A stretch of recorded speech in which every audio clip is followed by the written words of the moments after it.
ఆంధ్రప్రదేశ్లో కొద్ది నెలల్లో ఎన్నికలు రాబోతున్నాయి. ఆ ఎన్నికల్లో ఎన్నో పార్టీలు తలపడబోతున్నాయి. ముఖ్యంగా తెలుగుదేశం, వైఎస్ఆర్సీపీ, జయభారత్ లాంటి పార్టీలు ఎన్నికల్లో పోటీ చేస్తున్నామని తెలుపుతున్నారు.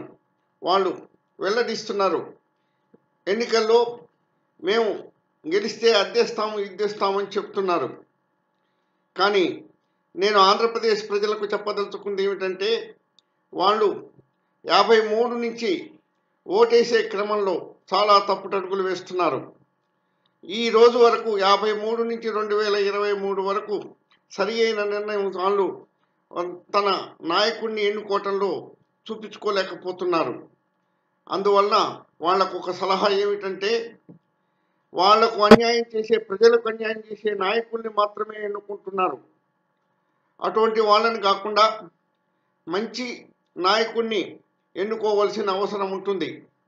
ఉమ్మడి ఆంధ్రప్రదేశ్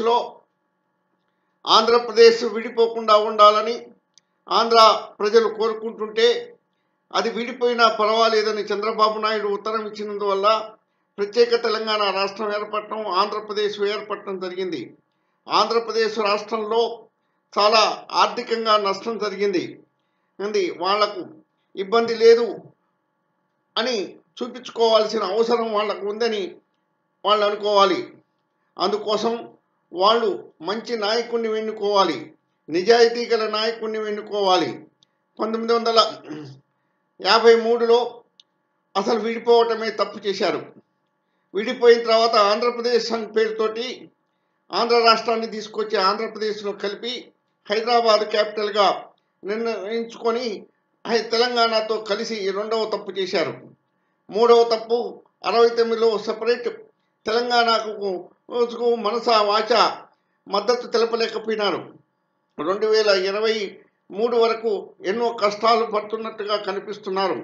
2014లో రాష్ట్రం విడిపోయినప్పుడు రాష్ట్రానికి ఏం కావాలి అనేటటువంటిది కోరుకోకుండా మేము కలిసే ఉంటాం, ఆంధ్రప్రదేశ్ విడిపోవద్దు అని చంద్రబాబు నాయుడు ప్రజల్ని మోసం చేశాడు. ఆ విధంగా మోసం చేసిన వ్యక్తిని 2014లో ఎన్నుకున్నారు. అదేవిధంగా వాళ్ళు మంచి నాయకుడిని ఎన్నుకోనున్నట్టయితే ఆంధ్రప్రదేశ్ రాష్ట్రం చాలా ఈ పైకి వచ్చి ఉండేది. ఆంధ్రప్రదేశ్ రాష్ట్రం ఆర్థికంగా బలపడాలంటే మంచి నిజాయితీ గల నాయకుడిని ఎన్నుకోవాలి. ఆ నిజాయితీ గల నాయకుడిని తయారు చేసుకోవాలి. ఒకసారి చంద్రబాబు నాయుడిని ఎన్నుకుంటారు, రెండోసారి వైఎస్ఆర్సీపీ నాయకుడిని ఎన్నుకుంటారు, మూడోసారి మళ్ళా చంద్రబాబు నాయుడిని ఎన్నుకుంటారు. వీళ్ళనే ఎన్నుకునేటటువంటి క్రమంలో ఉంటే ఆంధ్రప్రదేశ్ అభివృద్ధి చెందదు. ఎందుకంటే వాళ్లకు రాజకీయ కార్యక్రమాల్లో వాళ్ళు మునుగుంటారు. రాజకీయాలలో వాళ్ళు ఎందుకో సహకరిస్తుండాలి. నిజాయితీతోటి పనిచేయడానికి వీలు లేకుండా ఉంటుంది. నిజాయితీతో పనిచేసేటటువంటి నాయకుడిని తయారు చేసుకోవాలి. ఆ నిజాయితీతో పనిచేసేటటువంటి నాయకుడిని ఎన్నుకోవాలంటే ఇదివరలో మనం ఎన్టీఆర్ని ఎన్నుకున్నాం, ఈ మధ్య కేజ్రీవాల్ని ఎన్నుకున్నారు, మమతా బెనర్జీని ఎన్నుకున్నారు, దేశంలో నవీన్ పట్నాయక్ని ఎన్నుకున్నారు. ఆ విధంగా వాళ్ళ రాష్ట్రాలని అభివృద్ధి చేసుకోవటానికి నిజాయితీ గల నాయకుడిని ఎన్నుకోవాలి.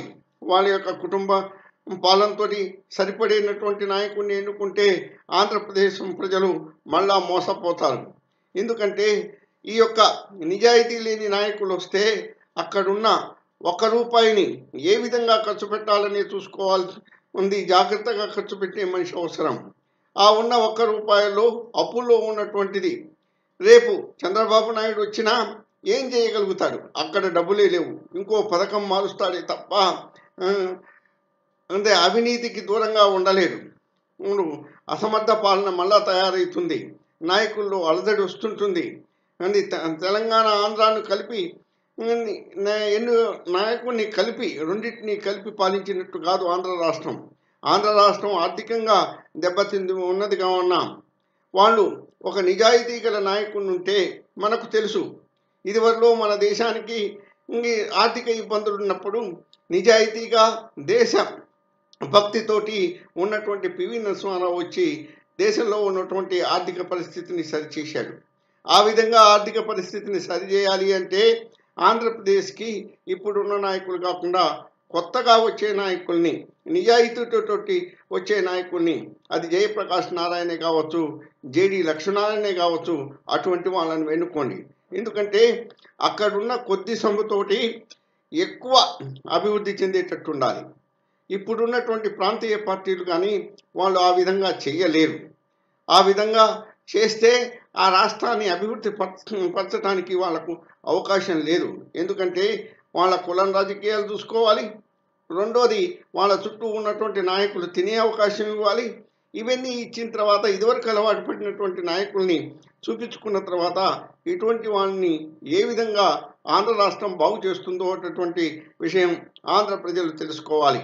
ఆంధ్ర ప్రజలు చిత్తశుద్ధితోటి రాష్ట్ర అభివృద్ధి కోరేటట్టయితే ఈ కొత్త నాయకుడిని, మీరు నిజాయితీ గల నాయకుడిని ఎన్నుకోండి. ముఖ్యంగా జేడి లక్ష్మీనారాయణ లాంటి వాడు, లేకపోతే ఇంకొక నిజాయితీ గల నాయకుడు లాంటి వాడిని ఎన్నుకుంటే వచ్చే ఎన్నికల్లోపు చాలా అభివృద్ధి చేసి ఉన్న ₹1 జాగ్రత్తగా ఖర్చు పెట్టి ఆంధ్ర రాష్ట్రాన్ని బాగు చేయగలుగుతాడు. లేకపోతే వాళ్ళ నాయకులకు వాళ్ళ సపోర్టర్స్కి ఇవన్నీ పంచడానికే సరిపోతుందే తప్ప ఆంధ్ర రాష్ట్రంలో ఆర్థిక పరిస్థితి చాలా చిన్నాభిన్నమవుతుంది. ఇంకా 30-40 ఏళ్ళైనా ఆంధ్రప్రదేశ్ రాష్ట్రం బాగుపడదని తెలుసుకోవాలి. ఈ విషయంలో నేను ఈ విధంగా ఎందుకు చెప్తున్నానంటే ఆంధ్రప్రదేశ్ ప్రజలు అభివృద్ధి చెందాలి.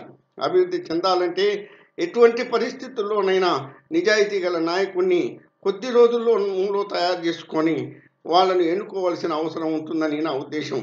నా యొక్క అభిప్రాయం మీకు నచ్చినట్టయితే, మీకు బాగుంది అనిపించినట్టయితే నా యొక్క వీడియోని మీరు సబ్స్క్రైబ్ చేయండి, లైక్ చేయండి, అందరికీ ఫార్వర్డ్ చేయండి. ఆ విధంగా ఫార్వర్డ్ చేసిన తర్వాత అక్కడ ఉన్నటువంటి ప్రజలు నిజాయితీ గల నాయకుడిని ఎన్నుకునే అవకాశం ఉంటుంది.